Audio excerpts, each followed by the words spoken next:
So in the third part of this lecture, we wanted to discuss another important second century apologist, and his name is Athenagoras. And you might be able to tell from his name that he was from Athens. Now, he may not have been born and raised in Athens, but we know that he wound up in Athens. And we don't know a lot about his history, although we do know that he was a convert to Christianity and that he lived he lived 133 to about 190 AD, and his writings would come from the second half of the second century.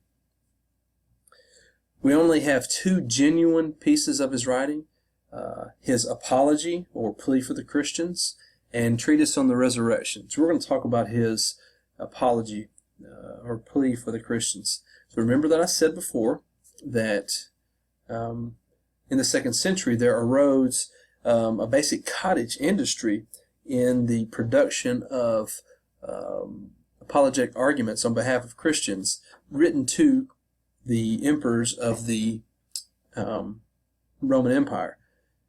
Justin Martyr wrote just before the ascension of Marcus Aurelius, the famous emperor, the philosopher emperor, in the second century, and Athenagoras wrote during a great persecution that was taking place during the reign of Marcus Aurelius.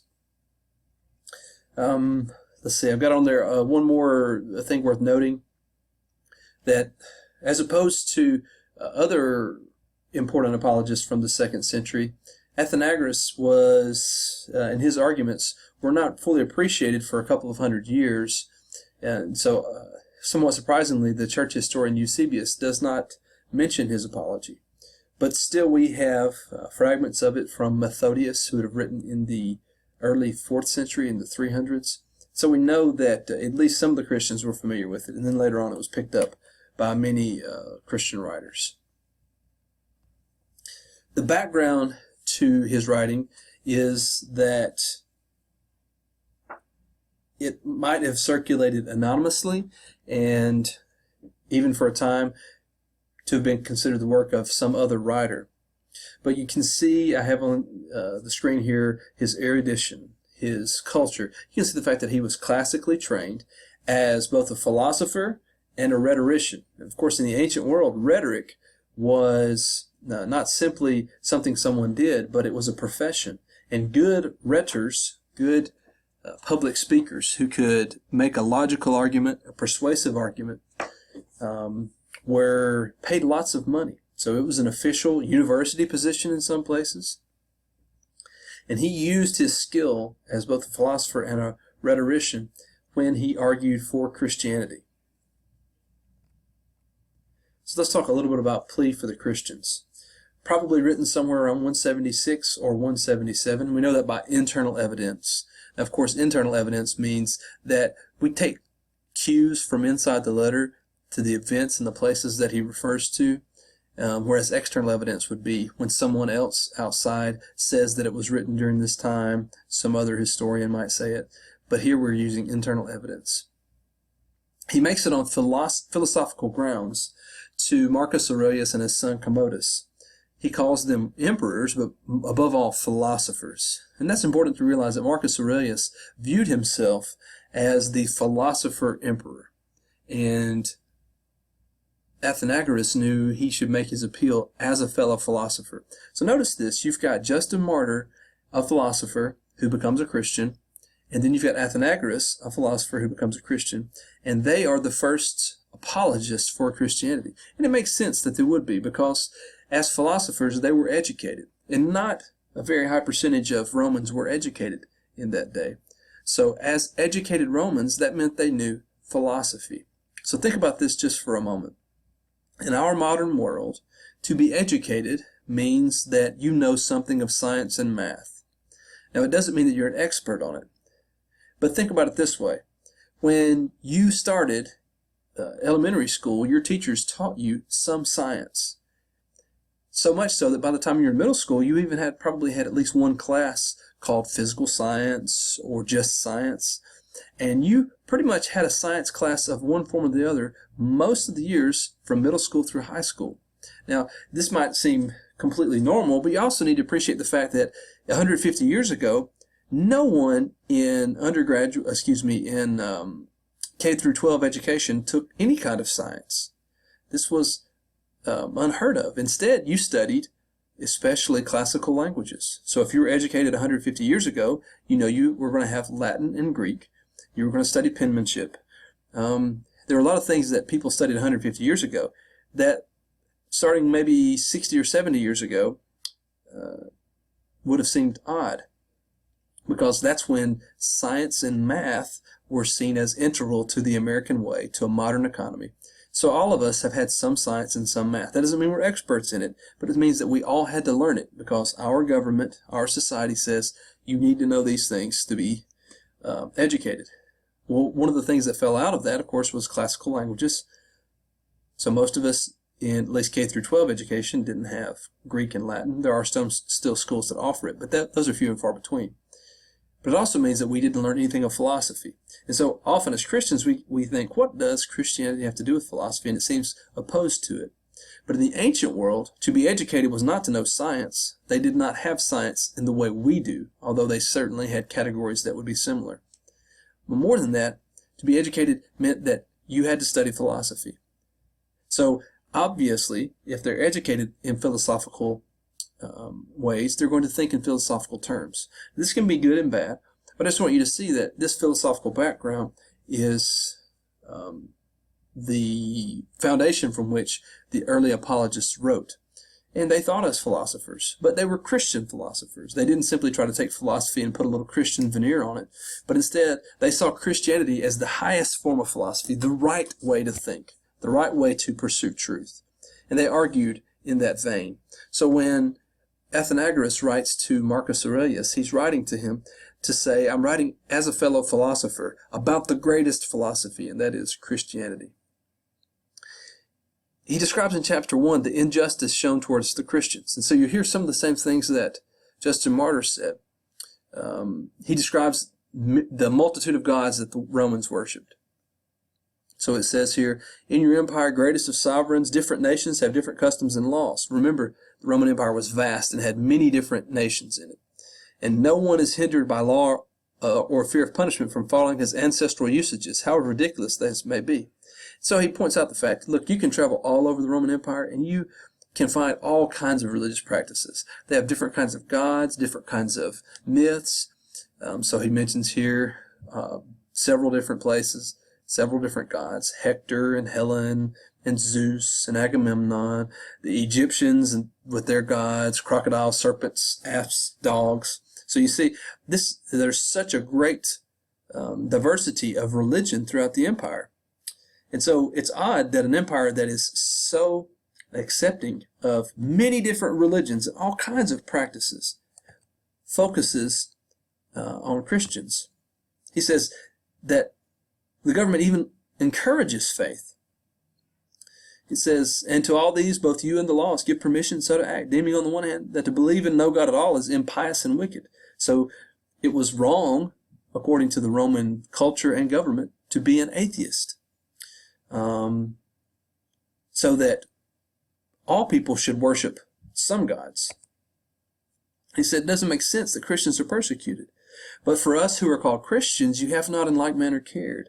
But although we commit no wrong, nay, as will appear in the sequel of this discourse, are of all men most piously and righteously disposed towards the deity, that's God, and towards your government. You allow us to be harassed, plundered, persecuted, the multitude making war upon us for our name alone. We're simply singled out because we're Christians. You do this with no other religion. And that is worth pointing out. There were all kinds of religious practices in the Roman Empire in the 2nd century.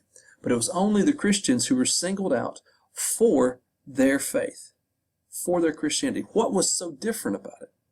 Well, the Romans saw it as a danger to the Roman way of life, and the Roman government saw it as a danger to its very existence. But even though these Christians were persecuted, they endured it as Jesus did. So Athenagoras says, we have learned not only not to return blow for blow, nor to go to law with those who plunder and rob us, but to those who smite us on one side of the face to offer the other side also. And to those who take away our coat, to give likewise our cloak. Now those are exactly the words of Jesus, right? But when we have surrendered our property, they plot against our very bodies and souls, pouring upon us wholesale charges of crimes of which we are guiltless, even in thought. We wouldn't even think of committing these things, much less actually doing them. All kinds of ridiculous accusations. Specifically, they were accused of incest. Why? Because they called each other brother and sister. And so a man could be married to his sister. Of course, that's the sister in Christ. That terminology seemed odd to them. They were accused of all kinds of sexual sin. They're also accused of, as I said in the last video, cannibalism, because they took of flesh and blood. Of course, it was simply harmless flesh and blood. It was simply wine and bread. So Athenagoras in chapter 2 says, look, we don't want to be treated especially. Instead, just treat us as the law says, because we've committed no crime. So don't single us out and give us special treatment, but don't single us out to persecute us. Don't discriminate against us simply because we are called Christians. And remember, he said this, because of our name, because we are Christians, followers of Christ, we are being persecuted. He says it doesn't comport with justice. It's not consistent with your justice that we're charged with these crimes and punished before we're convicted. Instead, we deserve our day in court. So we'll move on to his chapter 3. What were the charges? Well, the three that he mentions here are atheism, Thyestean feasts, and Oedipian intercourse. So Thyestes was a Greek legend. His sons were killed and served to him at a banquet. So we're talking about cannibalism here. Oedipian intercourse, of course, refers to the Greek tragedy Oedipus Rex, where the main character, Oedipus, unknowingly has sex with his mother, and of course then gouges out his eyes when he figures out that he's actually slept with his mother. So you can see these are awful things, and even the ancient pagans saw these as awful. Cannibalism and having sex with family members was even to them crazy. And of course atheism, because they wouldn't worship the Roman gods. So this is what Athenagoras says. Look, if these charges are true, then spare no class. In other words, absolutely punish us. But, if not, then we deserve to be, to have this persecution taken away. So he addresses these charges one by one. He says, who then that believes in a resurrection would make for himself a tomb for bodies that will rise again? For it's not the part of the same persons to believe that our bodies will rise again and to eat them as if they would not. In other words, we believe in resurrection. We would never do this to a human body. To answer the charge of atheism, he says, remember there was a guy in Athens named Diagoras who was accused of atheism because he openly declared there was no God at all. He was irreligious. We are not like that, though. And he mentions some others who were also atheists. And he said, we're not like those people.